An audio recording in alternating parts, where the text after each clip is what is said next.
नमस्ते दोस्तों, स्वागत है आपका the parable of the pipeline के तीसरे अध्याय में, जिसका नाम पाइपलाइन की ताकत है। इस अध्याय में रियल लाइफ एग्जाम्पल दी गई है जो एक दूसरे से बिल्कुल अलग है। एक युवा व्यक्ति है और दूसरा वृद्ध महिला। एक को हर साल $1 मिलियन मिलते हैं तो दूसरे को $1000 से ज़्यादा नहीं मिलता है। चलिए सबसे पहले युवा व्यक्ति की कहानी को देखते हैं। यह व्यक्ति एक प्रसिद्ध बेसबॉल खिलाड़ी है। वह खिलाड़ी तकरीबन 20 साल चर्चे में बना रहा। उनका नाम है डैरियल स्ट्रॉबेरी। उन्होंने 38 वर्ष की उम्र तक इस क्षेत्र में काफ़ी नाम कमाया। इसी दौरान उन्होंने काफ़ी पैसे भी कमाए। इसके अलावा उन्होंने एडवर्टाइजमेंट, स्पीच, ऑटोग्राफ से अपने 40वें जन्मदिन के पहले तक लगभग 50 से $100 मिलियन तक कमाए। तो आपको लग रहा होगा जो व्यक्ति अपने लाइफ में इतना पैसा कमा रहा हो तो हमेशा वह अमीर बना रहा होगा, पर ऐसा नहीं है। कुछ साल के बाद उन्होंने अपने फैमिली के लिए कुछ भी नहीं बचा पाए। तो फिर इतने पैसों का क्या हुआ? दरअसल डैरियल स्ट्रॉबेरी एक खर्चीले व्यक्ति थे। शराब की लत के कारण उन्हें खेलने से मना कर दिया गया था, जिससे उनका आमदनी का सोर्स खत्म हो गया था। दूसरी तरफ एक टीचर की कहानी है जिनका नाम है मार्गरेट ओ डोमेल, जो एक छोटी सी शहर में रहती थी। उनका यह मानना था कि आपको बड़ा पाइपलाइन बनाने के लिए बड़े बकेट कैरिंग करने की जरूरत नहीं है। जब 70 वर्ष की आयु में वह रिटायर हो गई तो उसकी आमदनी लगभग $8500 प्रति वर्ष थी। जब 100 साल के उम्र में उनकी मृत्यु हुई तो उन्होंने लगभग 10 अलग अलग जगहों पर दान के लिए लगभग $2 मिलियन छोड़े रखे थे, जिसमें उनका चर्च, स्कूल आदि जगहें शामिल थे। पर ये कैसे हो सकता है कि प्रति वर्ष $1000 से भी कम आमदनी वाली महिला इतने पैसे जमा कर सकती है? उन्होंने अच्छे स्टॉक में नियमित रूप से इन्वेस्ट करते करते एक पाइपलाइन तैयार कर ली थी, जो समय के साथ बढ़ती चली गई। यदि आप ऐसा सोचते हैं कि मार्केट वैसे लोगों में थी जो एक एक पैसे के लिए पीछे पड़ी रहती थी या अपने खान पान पर खर्च नहीं करती थी, तो आप गलत हैं। उन्होंने कभी भी जीवन का आनंद उठाने से इनकार नहीं किया, पर साथ ही साथ खर्च के मामले में अनुशासन को ध्यान में रखा। लेकिन अगर बात करें स्ट्रॉबेरी की, तो उनके पास 20 साल थे, जिसके दौरान वह पाइपलाइन बना सकते थे। यदि वह अपने कमाई का सिर्फ 10% भी इन्वेस्ट पाइपलाइन को तैयार करने में लगाते तो उनके पास $20 मिलियन से लेकर $100 मिलियन तक की पाइपलाइन तैयार हो चुकी होती। पर उन्होंने ऐसा नहीं किया। स्ट्रॉबेरी ने यह मान लिया था कि उनकी बड़ी सी बकेट कभी खाली नहीं होगी। यह धारणा गलत साबित हुई। बकेट भले कितनी ही बड़ी क्यों ना हो, एक ना एक दिन तो वह सूख ही जाती है।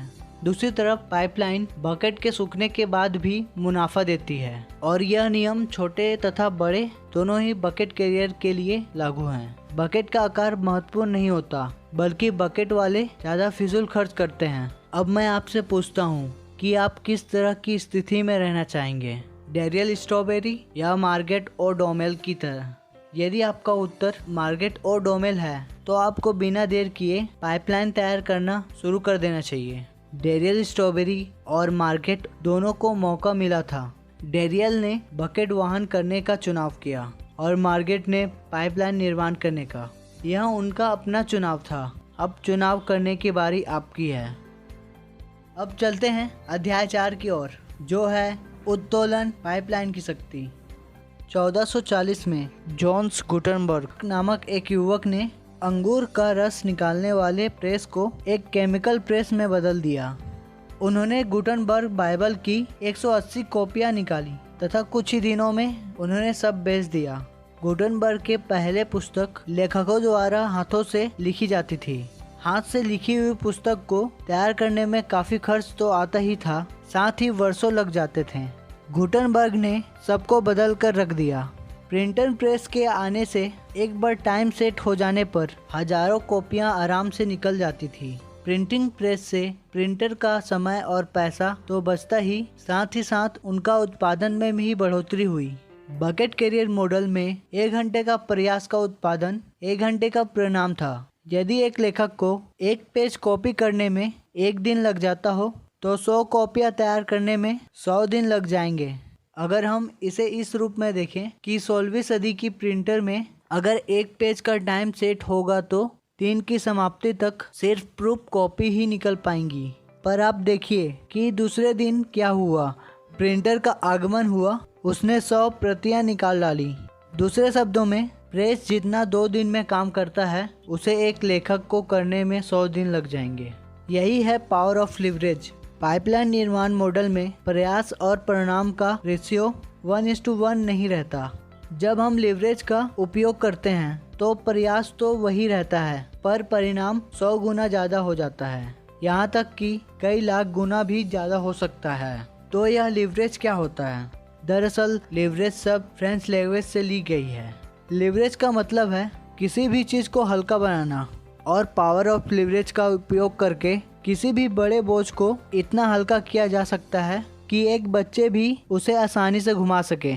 लिवरेज के 2 टाइप होते हैं, पहला लिवरेज ऑफ टाइम और दूसरा लिवरेज ऑफ मनी। अगर हम बात करें लिवरेज ऑफ टाइम की तो यहाँ 1 घंटे का परिणाम 100 घंटे का उत्पादन का परिणाम देता है। वैसे ही 1 हफ्ते का कार्य 1 साल के उत्पादन के परिणाम देता है। मान लीजिए आप एक रेस्टोरेंट खोल रहे हैं।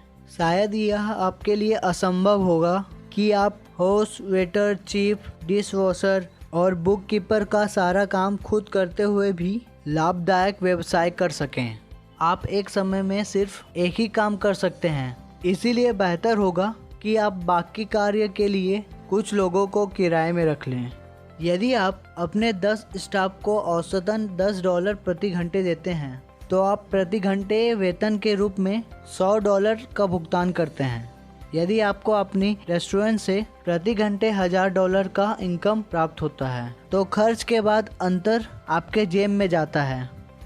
अगर बात करें लिवरेज ऑफ मनी की तो इस मामले में समय के अनुसार इन्वेस्ट किया हुआ प्रत्येक डॉलर तब तक जमा होता है जब तक कि वह पहले इन्वेस्टमेंट के कई गुना ना हो जाए। इसका एक अच्छा उदाहरण है स्टॉक मार्केट में इन्वेस्टमेंट। बेशक आप वॉरेन बफेट का नाम सुने होंगे। वह वर्ल्ड के सबसे अमीर व्यक्ति में से एक हैं। उन्होंने दूसरों के पैसे को लीवरेज किया। आप जरा इस पर गौर करें। यदि आपने 1965 में बकेट के ब्रेकशेयर हैथवे स्टॉक में $10,000 का इन्वेस्टमेंट किए होते और उसे कुछ सालों तक छोड़ दिए होते तो 1998 में आपका इन्वेस्टमेंट $51 मिलियन तक पहुंच गया होता। दोस्तों, यदि आप लिवरेज का लाभ उठाना चाहते हैं तो आपको वह करना होगा जो पेब्लो तथा वॉरेन बफेट जैसे पाइपलाइन इन्वेस्टर ने किया, यानी एक जैसे उत्तोलन की खोज जो अपने समय और पैसे को आज लिवरेज कर सके ताकि आपका कल बेहतर हो सके। अब मिलते हैं नेक्स्ट वीडियो में। Thanks for watching.